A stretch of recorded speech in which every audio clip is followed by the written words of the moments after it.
Hello, everybody. This is the Catholic Esquire. One of my favorite Western films was The Good and the Bad and the Ugly. And I'm going to give you the good, the bad, and the ugly of the new Cabrini film.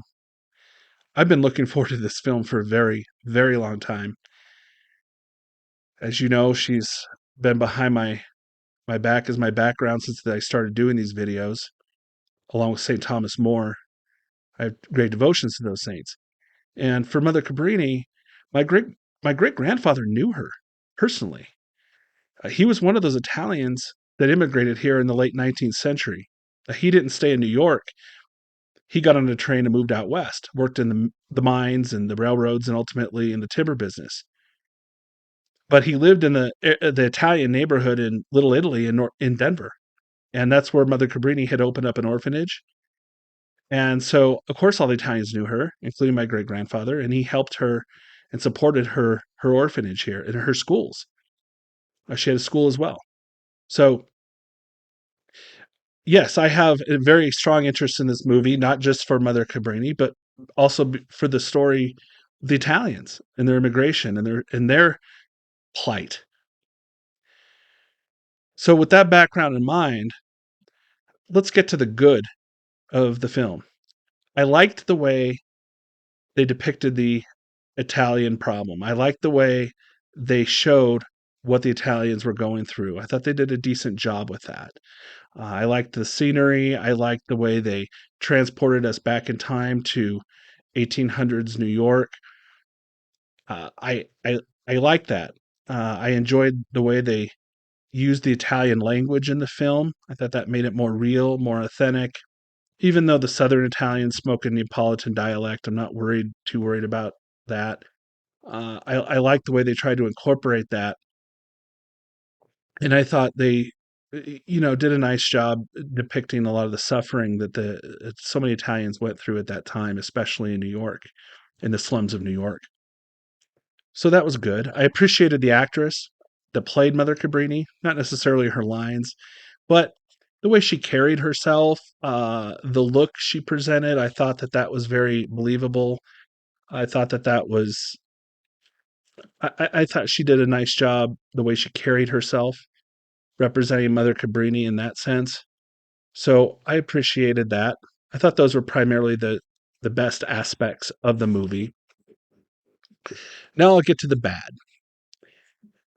The bad in the movie uh, was multi- multifaceted, to be quite honest.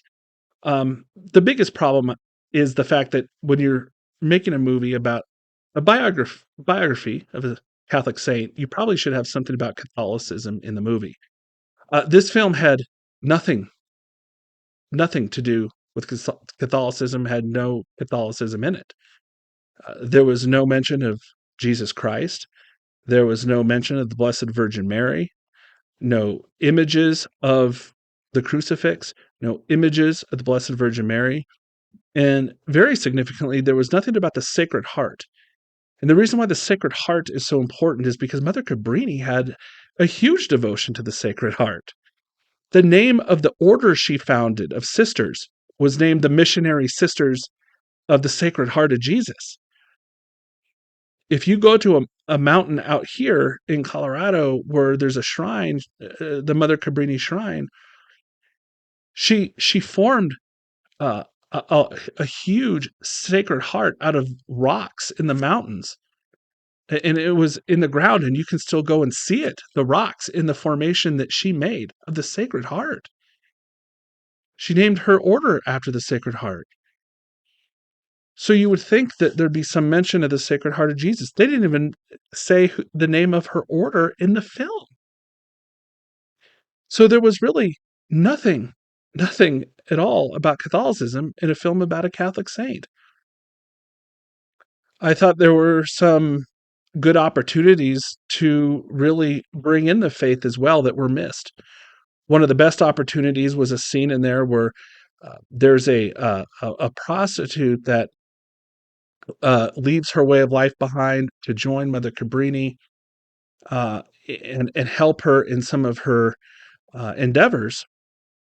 And this prostitute is speaking privately to Mother Cabrini, and she says, "I am such," and I'm paraphrasing, "I have such a terrible past. I did all these bad things in this past, and now I have blood on my hands because she killed her pimp in the film."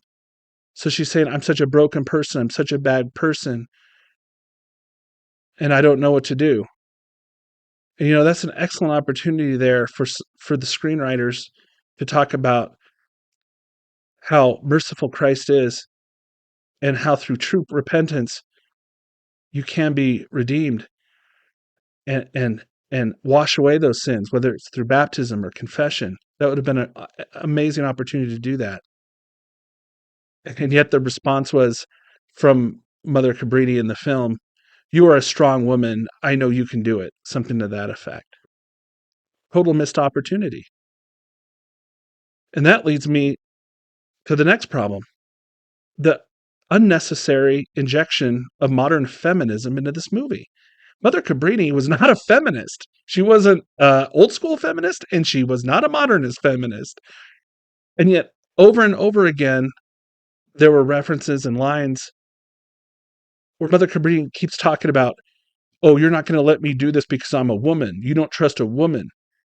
A woman can do this better than men." There's always these little lines in there that were injected about woman power. It was totally out of place. It was really on the nose. It didn't float well at all. It was downright silly, to be honest, almost hilarious. Um, Totally unnecessary. I have no idea why it was in there, and it really, I think, hurt the film because that's not who Mother Cabrini is. That is not at all who Mother Cabrini is. Yes, she worked very hard to overcome obstacles, to set up orphanages and schools and hospitals and all of these things. And yes, she was discriminated against, if you want to say it, in many ways. But it was because she was Catholic. It was because, and secondarily, because she was Italian. It had nothing to do with her being a woman. How absurd. The reality is that the archbishop who was made to be a bad guy in the film, in real life, he's the one that asked her to come to the United States. And actually, bishops across the country asked her to come to their cities to set up orphanages and hospitals for these Italians. It had nothing to do with her being a woman. It's absurd that they included that in the movie, and I think it really did damage to the credibility of the film overall. Now, what about the ugly? Well, I'm going to give you some examples to show you why I think it wasn't not so much in the movie itself, but the promotion of the film. Let me give you an example here. These are just two examples of advertisements that I pulled off of social media advertising this film. The first one says, quote, "A movie even the most secular of humanists can love," unquote, from the Washington Post. In the second advertisement, it says at the top, and this is the whoever's behind the film posting this. "Even our harshest critics can't help but say nice things about Cabrini. Come see this life-changing film in theaters." And then in the main frame of the picture depicting the actress who plays Mother Cabrini, it says, "Saints are boring as hell." This is the way. This is the way they're promoting a film about a Catholic saint, my friends.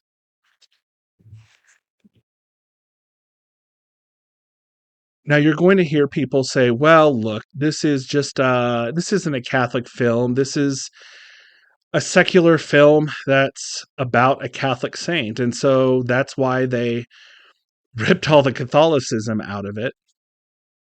Well, that's not, if that's the case, it's not a very good film then, because being a Catholic saint, the center and the point of what you do is spreading the gospel. And that's what Mother Cabrini was all about. She was first and foremost about spreading the gospel and and teaching the Italians and helping the Italians to keep their faith. What a lot of people don't realize, and I'm thinking about just making a second part 2 video about this. Mother Cabrini Mother Cabrini's first and foremost concern was to bring the gospel to people. It wasn't to open orphanages and hospitals. There was a big concern with all the Italians moving to the United States of America, a Protestant country, and many of them were uncatechized. And there was a big concern that the Protestants were going to try to convert them to Protestantism. That was one of the big issues for Mother Cabrini to worry about. The hospitals and the orphanages were secondary. Those came because she needed to meet the material needs of these immigrants in order to accomplish the ultimate goal, which is to meet their spiritual needs. How can you make a film about someone when that's the whole point of what they're doing and then not mention it? I have no idea. I've heard other people say, well, this is no different than The Man for All Seasons about St. Thomas More. If you watch Man for All Seasons, they didn't show him praying all the time and being all holy. It was him dealing with the government and Henry VIII, and it was just a secular movie. So how can you complain about that? Everyone loves Man for All Seasons, but you're going to rip on the Cabrini film.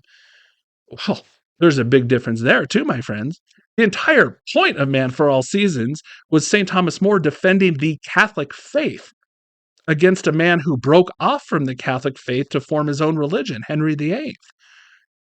It was defending the teachings of the church. That was the entire point of the film. That's what the whole plot was about. The plot of the Cabrini film is Mother Cabrini facing obstacle after obstacle after obstacle in trying to run hospitals and orphanages, and that's it. They don't even really talk about the schools she established. And part of this reason she established schools was to educate the Italians in the faith. So you see, my friends, there was a lot that was missed in this film. There was a lot of missed opportunities. There were some good things in the film, but honestly, it wasn't a Catholic film. Is it better than most of the other garbage you're going to see in a theater today? Yes. Should you go see it? Sure. But I have to tell you, overall, I was disappointed, and it wasn't what I was hoping this film was going to be or what it could have been. Because this could have been a real opportunity to bring the faith to the secular world and keep Mother Cabrini's real mission alive. Thank you for listening. If this video is useful to you, please share it. As always, I welcome comments, bad or good, favorable or unfavorable. I try to respond to the comments, so please feel free to express your opinions. And I wish and pray that you all have a good day. St. Mother Frances Cabrini, pray for us.